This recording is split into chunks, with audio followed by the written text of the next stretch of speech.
अस्सलाम वालेकुम नाजरीन, मैं हूं टिका खानसानी और आप मेरा यूट्यूब चैनल देख रहे हैं। नाजरीन, आज पंजाब में आईजी की तब्दीली का मामला काबीना के इजलास में रखा गया। साजिद गोंदल की गुमशुदगी का मामला काबीना के इजलास में रखा गया। इसके साथ साथ और कई मामला आज काबीना में पेश किए गए। तो मैं अंदरूनी कहानी आपको हर दफ़ा बयान करता हूँ और आज की काबीना के इजलास की अंदरूनी कहानी में बताता हूँ। आज वज़ीर आज़म इमरान खान की ज़ेर सदारत जो इजलास हुआ उसमें सबसे पहले आईजी का मामला ज़ेर बहस लाया गया। आईजी शोएब दस्तगीर वज़ीर आज़म के आइडियल थे, प्राइम मिनिस्टर इन्हें खुद लेके आए थे, लेकिन हुआ क्या मामला कि अचानक से उन्हें प्राइम मिनिस्टर को हटाना पड़ा। काबीना के अरकान अपोज कर रहे थे कि आईजी को बार बार तब्दील करना मुनासिब नहीं, लेकिन आईजी की डिज़ायर पर तब्दील किया गया है। ये वज़ीर आज़म इमरान खान ने मामला सारा पूरी काबीना के सामने रखा, पूरी डिबेट की, ओपन डिबेट की, तमाम की वज़रा की राय ली इसके ऊपर। दरअसल मामला क्या है, आईजी पंजाब को एक केस सौंपा गया और उसकी तफ्तीश की गई आईजी पंजाब की तरफ से शोएब दस्तगीर, और साथ ही सीपीओ लाहौर को भी उसी केस की तफ्तीश जो है वो कर रहे थे। और एक ही केस में दोनों अफसरान की राय मुख्तलिफ थी, यानी आईजी की राय कुछ और थी और फाइंडिंग्स कुछ और थी, और जो सीपीओ लाहौर है उनकी फाइंडिंग कुछ और थी और उनकी राय कुछ और थी। जब इसको प्राइम मिनिस्टर ने किसी और पैराहे में देखा, थर्ड पार्टी एवेल्युएशन कराई इस बात की, और प्राइम मिनिस्टर को फिर जब ऑथेंटिक रिपोर्ट मिली तो उसमें शोएब दस्तगीर जो आईजी पंजाब थे वो गलत थे। तो प्राइम मिनिस्टर का एतमाद टूटा, क्योंकि वज़ीर आज़म ने बड़े मान और एतमाद के साथ शोएब दस्तगीर को आईजी पंजाब लगाया था और प्राइम मिनिस्टर उनकी हर बात को मानते थे। लेकिन जब उनकी बात गलत हुई और फिर इवन दोनों के दरमियान टसल थी, कोई वज़ीर आला के साथ बहुत ज़्यादा झगड़ा नहीं था, ये भी मैं आपको बताऊं कि वज़ीर आला से बहुत ज़्यादा इख्तिलाफात नहीं थे। शिकायत ज़रूर थी आईजी की, लेकिन प्राइम मिनिस्टर उसको चूँकि ऑफिसर ईमानदार ऑफिसर समझते थे, बहुत अच्छा ऑफिसर समझते थे, तो प्राइम मिनिस्टर काम लेते रहे। और उसके बाद बिलाखिर जब सब्र का पैमाना लबरेज हुआ, जब उनकी चीज़ें गलत साबित होना शुरू हुई, तो प्राइम मिनिस्टर ने उन्हें फौरी हटाने का फैसला कर लिया। तो दोनों में इख्तलाफात थे, एक आईजी में और एक सीपीओ लाहौर में इख्तलाफात थे। एक को जाना था तो प्राइम न वो आईजी के साथ रहने को तैयार था सीपीओ, और ना सीपीओ आईजी, यानी आईजी सीपीओ को रखना चाह रहा था। तो प्राइम मिनिस्टर ने बड़ा फैसला किया, आईजी को बदल दिया और आईजी को इस्लामाबाद में एक मिनिस्ट्री में सेक्रेटरी जो है अपॉइंट कर दिया। इसके साथ साथ चूंकि ये मामला किस्सा ख़त्म, चूंकि बहुत ज़्यादा इख्तिलाफात सीएम के साथ नहीं थे, लेकिन काबीना अरकान ने ये ज़रूर कहा है कि जो आईजी है उसको अपने इख्तियारात से तजावज़ नहीं करना चाहिए। वज़ीर आला होता है। काबीना की राय कुछ ये भी थी कि शायद बहुत ज़्यादा आईजी तब्दील करने से बुरा तासुर जाएगा, हमें इसका भी ख्याल करना चाहिए। और जिस तरह आज मीडिया ने बता भी दिया, आईजी भी बदल गया, नया आईजी भी आ गया, उसके भी इख्तिलाफात अब सामने आना शुरू हो गए कि जी वो जूनियर हैं और सीनियर लोगों ने कहा कि हमें छुट्टी पे भेज दिया जाए, लेकिन प्राइम मिनिस्टर इस मामले को हैंडल कर लेंगे। मैं तो काबीना के इजलास की तरफ वापस आता हूँ। आज साजिद गोंदल जो कि एससीसीपी के एडिशनल जॉइंट डायरेक्टर हैं, उनकी गुमशुदगी का मामला भी काबीना में रखा गया। एंड उस वक्त उनके अहले खाना साजिद गोंदल की वाइफ, उनकी माँ, उनकी बहन, उनके बच्चे, उनके वालिद वज़ीर आज़म ऑफिस के सामने एहतजाज कर रहे थे। और ये इलेक्शन कमीशन के बिल्कुल सामने ऑफिस था। जिस वक्त प्राइम मिनिस्टर हाउस में मीटिंग चल रही थी कैबिनेट की, तो 12 बजे के करीब तकरीबन मैं भी वहाँ था और मैं देख रहा था कि वो एहतजाज कर रहे थे और प्राइम मिनिस्टर से इंसाफ की अपील कर रहे थे।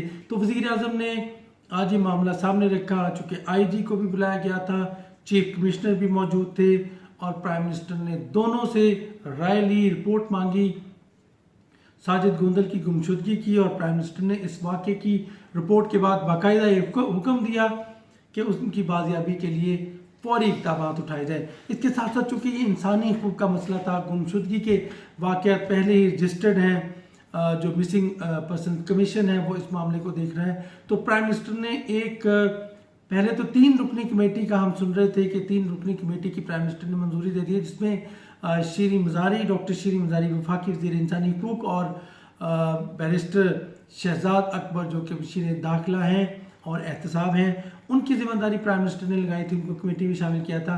फिर जो वफाकी वज़ीर कानून और इंसाफ फ़रूग नसीम को शामिल किया गया, और अब 2 रुकनी कमेटी है जिसमें 2 वज़रा है उसमें शामिल हैं, एक तो बैरिस्टर शहजाद अकबर और दूसरा डॉक्टर फ़रोग़ नसीम, और साथ आईजी इस्लामाबाद और चीफ कमिश्नर इस्लामाबाद भी इस कमेटी में शामिल है। और कमेटी इस मामले को देखेगी। इसके साथ साथ जो 3 रुकनी कमेटी है वो आइंदा के लिए जो मिसिंग पर्सनस हैं उन ऐसे मामला जो इंसानी हकूक़ के साथ जुड़े हुए हैं, जो लापता इंसानों के साथ जुड़े हुए हैं, इन मामला को देखेगी, मुफस्सल रिपोर्ट प्राइम मिनिस्टर को पेश करेगी।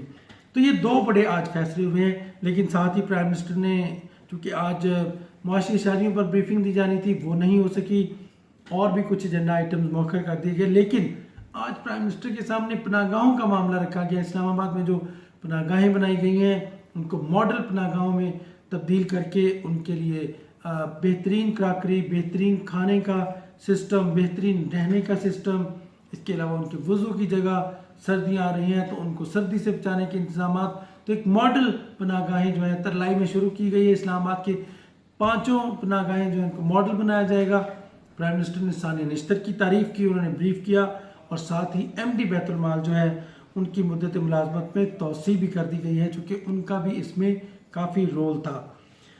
इसके साथ साथ वज़ीर आज़म इमरान खान ने एतमाद में लिया जो उन्होंने कराची का पैकेज ट्रांसफॉर्मेशन कमेटी का जो प्लान था पूरा कराची का 111 मिलियन यानी 111 बिलियन, इस प्लान के ऊपर प्राइम मिनिस्टर ने एतमाद में लिया काबीना अरकान को। सबसे पहले तो पूरे पाकिस्तान, गिलगित बल्तिस्तान, आज़ाद कश्मीर, सिंध, बलूचिस्तान, पंजाब और खैबर पख्तूनख्वा, इवन इस्लामाबाद, जहाँ जहाँ बारिशों से नुकसान हुआ है, बशमूल कराची और अंदरूनी सिंध, पूरी काबीना ने उस पर अफसोस का इजहार किया है। और साथ ही प्राइम मिनिस्टर ने पूरे पैकेज की तफसीलात बयान की, पूरी काबीना ने उसको इंडोर्स किया और प्राइम मिनिस्टर की इस काविश को सराहा। ख़ास तौर पे सिंध में जो प्राइम मिनिस्टर ने जाके वहाँ पैकेज दिया है उसमें यकीनन माशी हब है सिंध कराची, तो प्राइम मिनिस्टर के इस इक़दाम की तारीफ़ की और प्राइम मिनिस्टर ने कहा कि इसको हम अमली जामा पहना रहे हैं।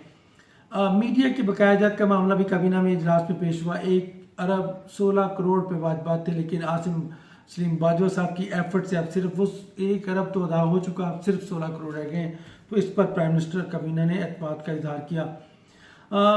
आज जो वजारत यानी एक ऐसी कमेटी है जो कानून साजी का अमल जो है वो करती है, उस पर आज उसके दायरा इख्तियार में वुसअत दी गई है कि कमेटी और काम कमेटी दोनों मुतल्लिका वजारत और कमेटी जो है ये अगर किसी मामले पे एक पेज पर ना हो तो फिर मामला काबीना में जाए, वरना ये कमेटियां दोनों फैसला कर लें, यानी एक तो वजारत और दूसरा कमेटी। इसके दायरे इख्तियार में तोसी की गई है। चेयरमैन फेडरल बोर्ड की तैनाती हुई है कैसर आलम, और एक ज़ायरीन के लिए बहुत बड़ी खबर है जो ख़ास तौर पे ज़ियारतों के लिए जाना चाहते हैं ज़ायरीन, उनके लिए, और इसके अलावा जो मुख्तलिफ मुकामात पर जाना चाहते हैं, फेरी सर्विस शुरू करने का आगाज़ किया गया है और पायलट प्रोजेक्ट शुरू किया गया है ग्वादर और पोर्ट कासद में। यहाँ पे इमिग्रेशन सिस्टम तंसीब किया गया है ताकि यहाँ से इमिग्रेशन के ज़रिए क्लियरेंस हो और लोग आराम से ज़ियारतों के लिए जा सकें। बहुत सारे नुकसानात होते थे, बड़े जानी नुकसानात होते थे, गैर महफूज सफ़र को अब महफूज बना दिया गया है। ये बहुत बड़ी खुशखबरी है कि जो हमारे ज़ायरीन हैं उनकी ये हसरत पूरी होगी और यकीनन वो खुशी खुशी अब ज़ियारतों के लिए जाएंगे और आसानी भी पैदा कर दी गई है। IPP जो आज नेपरा की जो परफॉर्मेंस है उसमें IPP के हवाले से भी कहा गया है कि 100 अरब रुपया जो है उसकी बचत होगी, ये भी गुड न्यूज़ है। और सिंध के लिए रेंजर्स की मुद्दत मुलाजमत में 1 साल की तोसी की गई है और साथ ही दीगर अहम फैसले प्राइम मिनिस्टर ने किए हैं। कुछ वज़रा ने आज प्राइम मिनिस्टर को अपनी 2 साल कारकर्दगी रिपोर्ट भी पेश की, जिस पर प्राइम मिनिस्टर ने एतमाद का इजहार किया और प्राइम मिनिस्टर ने उनको वेल डन कहा, और इसके साथ साथ IT मिनिस्ट्री को भी आज शाबाश मिली। टिक्का खान सानी के पास यही इंफॉर्मेशन थी आज, चूँकि काबीना का इजलास है और इसके अलावा कई एजेंडा आइटम मौखर कर दिए गए, लेकिन बड़ा फैसला यही हुआ कि IG की तब्दीली उसकी मर्जी से प्राइम मिनिस्टर ने की और यकीनन दोनों अफसरान की जंग थी, और साथ ही चूँकि गलत थे IG, प्राइम मिनिस्टर को नाराज़गी थी, प्राइम मिनिस्टर शदीद नाराज़ हुए कि ये रिपोर्ट जो है ये क्यों इसमें ऐसी गलती है कि IG को क्यों एतमाद पे पूरा नहीं उतरे, वो क्यों उस पे बात पे डटे हुए थे कि वो सही है हालांकि वो गलत थे। ये बात थी असल में जो सामने आई। अब देखें आज अभी वो सामना करेंगे यानी अब तो वो होंगे आज़म खान स्वाति की मिनिस्ट्री में वो वफाकी वज़ीर हैं एंटी नारकोटिक्स मिनिस्ट्री का, और यकीनन अब परफॉर्मेंस शायद सामने आई जाए। टिका खान सानी को इजाज़त दीजिएगा, अल्लाह निगहबान। मेरा चैनल ज़रूर सब्सक्राइब करें टिका खान सानी। आपसे मुलाकात होती रहेगी। अल्लाह हाफिज़।